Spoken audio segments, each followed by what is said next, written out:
এমন বন্ধু যদি তোমার লাইফে লাইফে পাওয়া যায়, যে বন্ধুরে ফজরের নামাজ মসজিদে যাইতে তোমার মতো গোলামরে ফোন করিয়া কয়, রে বন্ধু আমি তো ফজরের নামাজ যাইয়া, তুমিও ঘুম থেকে উঠো, তুমিও ফজরের নামাজ খানো চলে আসো।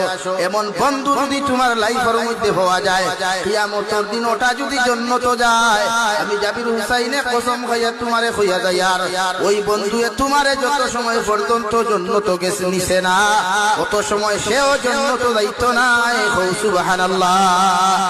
আর এমন বন্ধু বানাইও না রে যুবক, যে বন্ধু তোমারে ফ্রি ফায়ার গেমের মধ্যে উন্মুক্ত করে, যে যুবকে তোমারে ফিল্ম দেখার মধ্যে উন্মুক্ত করে, ব্রাজিলের গেম দেখার মধ্যে উন্মুক্ত করে, ওই যুবকটা যদি কিয়ামতের ময়দানে জাহান্নামে চলে যায়, তোমার মতো যুবক আর যুবতী যত নামাজি হও, যত দিনদার হও, যত মুত্তাকি হও না কেন, আল্লাহ তার লগে তোমার হাসর ভরাইয়া তার লগে তোমারে জাহান্নাম দিব।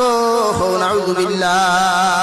আল্লাহ কি জমিনে এমন বন্ধু বানাও যেমন হযরতে আবু বকরের বন্ধু বানিয়েছেন বিশ্ব নবীরে, যে বিশ্ব নবীয়ে বাল্যকাল থেকে আবু বকরের মতো বন্ধু বানানির কারণে যেদিন মক্কাতুল মুকাররমাত আল্লাহ অর্ডার করলা, নবী 13 বছর পর্যন্ত মক্কাতুল মুকাররমাত মেহনত করলাই, দুনিয়ার জমিনে তোমারে বেঈমান হলে শান্তি দিতে পারেন নাই।